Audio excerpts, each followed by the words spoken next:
Hi friends, it's Lumo. Today we're heading out to the savannah to meet the gentle giants of the animal world, elephants. Are you ready? Let's go! Elephants are the biggest animals that live on land. They are huge and strong, and yet so gentle and kind. The most amazing part of an elephant is its trunk. A trunk is like a super long nose and a hand all in one. It can pick up a tiny leaf or spray a whole shower of water. Look at those big flappy ears. Elephants flap their ears like fans to help keep their bodies cool in the hot sun.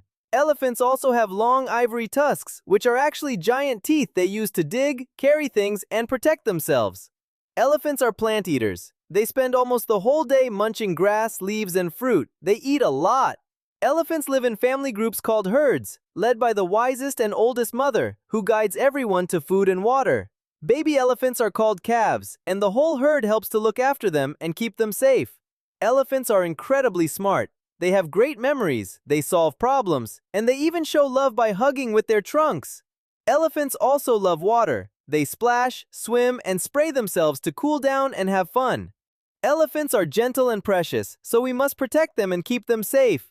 Elephants are wonderful, aren't they? Thanks for exploring with me. Give this video a like, and I'll see you next time. Bye-bye.